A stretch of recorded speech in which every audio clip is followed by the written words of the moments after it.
नमस्कार. मोना स्टोरी चॅनेलमध्ये आपले स्वागत आहे.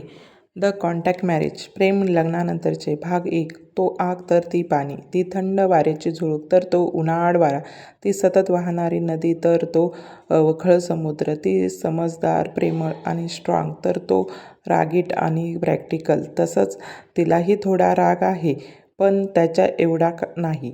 काय होईल जेव्हा ते बांधले जातील एकाच बंधनात?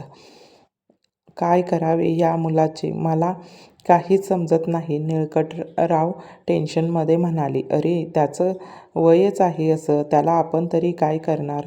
या वयात मुलावर एक वेगळीच धुंदी चढलेली असते. आपण किती प्रयत्न केले तरी ती उतरणार नाही. त्याचा मित्र यशवंतराव त्यांना समजावत म्हणाले. हो, ते तर ठीक आहे, पण आता त्याला त्याच्या समजायला हवं. राजेंद्र आता किती आणि कुठे कुठे लक्ष देणार? एकटाच आहे तो, आणि अथर्व तो लहान आहे अजून. अर्जुन त्याचं शिक्षण सुरू आहे.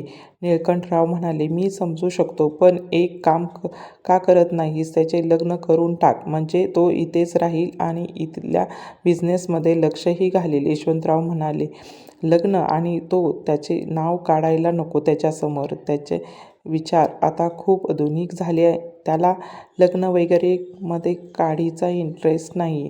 निळकंठराव म्हणाले. त्याचं असं म्हणणं आहे की लग्न म्हणजे मजबुरीने बांधलेलं बंधन, ज्यात तुम्ही रडत रडत आयुष्यभर त्याला न्याय द्यायचा प्रयत्न करायचा, आणि त्यामुळे मला असली बंधने नकोत. ह्या गोष्टी लग्न करण्याच्या आधी मिळू शकतात. त्यासाठी लग्न करून कशाला अडकायचे?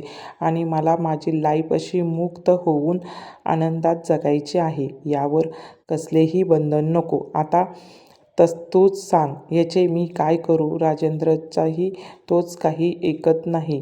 निळकंठराव नाराजीतच म्हणाले. हा असा आहे तर सगळं अवघड आहे, पण यावर आपण नक्कीच काहीतरी मार्ग काढूयात. यशवंतराव विचार करत म्हणाले. तेवढ्यात बाहेरून गाडीचा हॉर्न आवाज ऐकायला आला. तसं गार्ड्सने फाटक उघडलं आणि त्यातून एक मर्सिडीज एंटर झाली. त्या दोघांनी तिकडे बघितलं तर त्यातून एक सुंदर तरुणी उतरताना दिसली. 5 फूट 6 इंच उंची, नितळ गोरा रंग, कोरीव भुवया, ब्राऊन आईज, त्यावर जाड पापणीची एक लेअर, चापेखळी नाक, नाजूक लाल होठ, खांद्याच्या थोडं खाली येणारे ब्राऊन स्ट्रेट हेअर. अप्रतिम सौंदर्य होतं तिचं, आणि ऑफिस डायरीमध्ये तर कमालीची सुंदर दिसत होती ती. कोणालाही बघता क्षणी आवडेल अशी.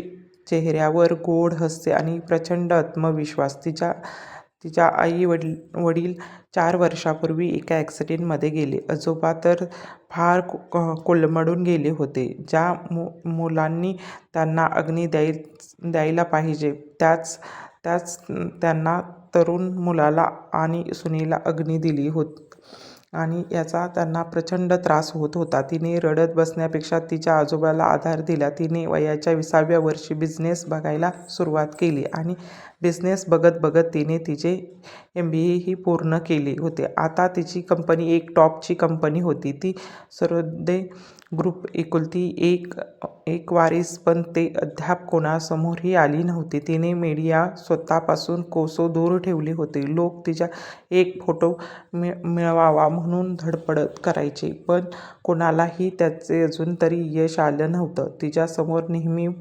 बॉडीगार्ड एक टीम असायची, जी तिची प्रत्येक गोष्टीपासून संरक्षण करायची. तिने आता येत दोघांचाही पाय पडून आशीर्वाद घेतला आणि तिथे त्यांच्या जवळ गप्पा मारत बसली. ती कितीही मॉडर्न असली तरी डाऊन टू अर्थ होती. काय झालं आजोबा, टेन्शनमध्ये दिसत आहात? काय प्रॉब्लेम आहे का? त्याने त्याचा नाराज चेहरा बघून विचारलं. काही नाही, बस युवराजचं टेन्शन आहे. युवराज टेन्शन?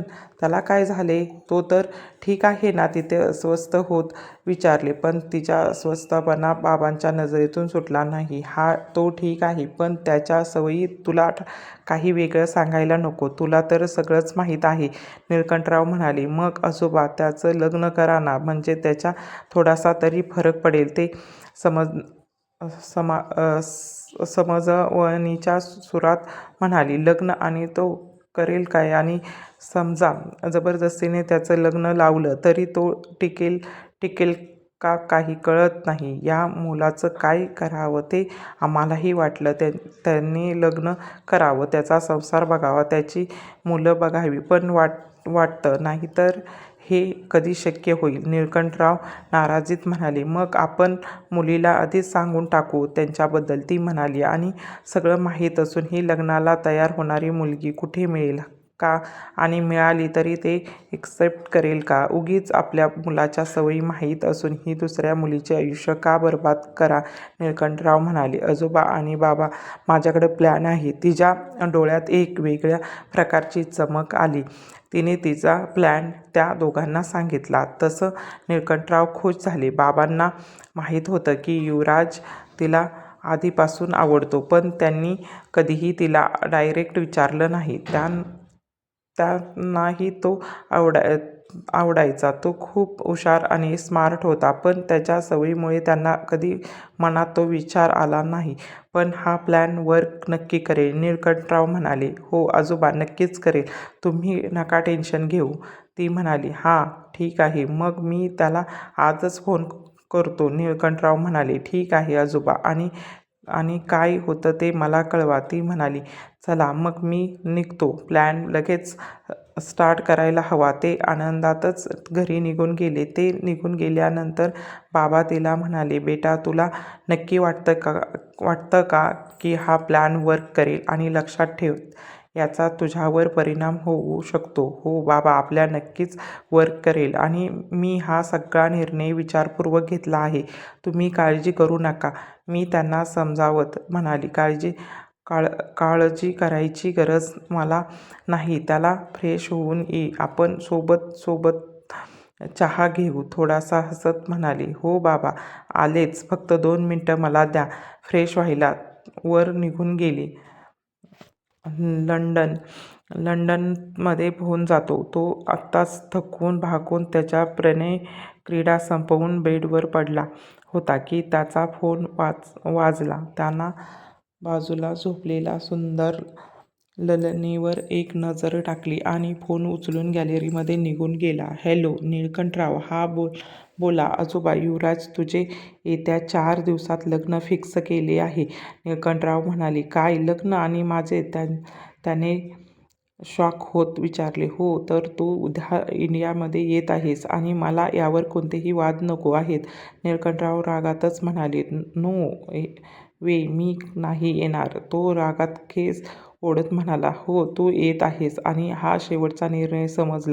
समजलं तुला. लवकर ये, मी तुझ्या येण्याची वाट बघतोय. निळकंठराव नाही, मी येत नाही आजोबा. युवराज, जर तू पुढच्या 2 दिवसात आला नाहीस तर तू माझे मेलेले तोंड पाहशील. आणि विसरू नकोस, मी जे म्हणतो ते करतो, निळकंठराव त्याला धमकी देत म्हणाले. ठीक आहे. त्यांनी रागात फोन कट केला आणि मगाशीच त्याच्या फोनच्या आवाजाने ती उठली होती. त्याने मूड ठीक वाटला नाही. तिने मागून जाऊन त्याला मिठी मारली. त्यांनी काहीच रिएक्ट केले नाही. बेबी, काय झालं? तुझा मूड का बिघडला आहे? ती त्याला लाडाने अजून बिलगत म्हणाली. नथिंग उर्वी, आजोबांनी माझं लग्न फिक्स केलं आहे, तेही 4 दिवसात, युवराज म्हणाला. ती थोडीशी नाराज झाली.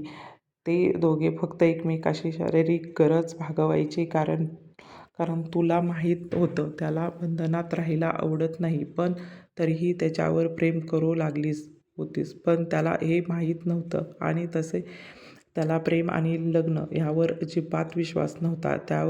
त्यामुळे तिनेही आपलं प्रेम कधी त्याच्यावर थोपलं नाही. पण आता त्याच्या लग्नाची बातमी पण तिला खूप वाईट वाटत होतं. पण आता तिची नाईलाज होता.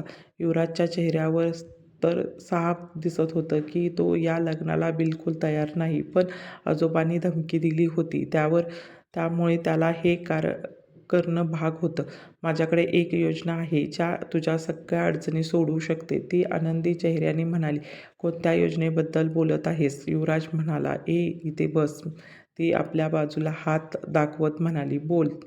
तो तिच्या शेजारी बसत म्हणाला. तसं उर्वीने तिचा सगळा प्लॅन सांगितला. तोपर्यंत त्याच्या चेहऱ्यावर एक वेगळी चमक आली. धन्यवाद खूप खूप धन्यवाद उर्वी. तुला माहीत नाही तू माझ्यासाठी काय केलं आहेस. या युक्तीसाठी खूप धन्यवाद. युवराज खुश होता. म्हणाला, त्याने एक नंबर फिरवला आणि बोलत बोलत गॅलरीत गेला. बेबी, मी तुझ्यासाठी नाही तर माझ्यासाठी केले. तू फक्त माझा आहेस, फक्त माझा. मी तुला सहज जाऊ देऊ शकत नाही आणि तसंही माझं तुझ्यावर पूर्ण विश्वास आहे की हे लग्न टिकून देणार नाही. तू परत माझ्याकडेच येशील. फक्त काही दिवसांचा प्रश्न आहे.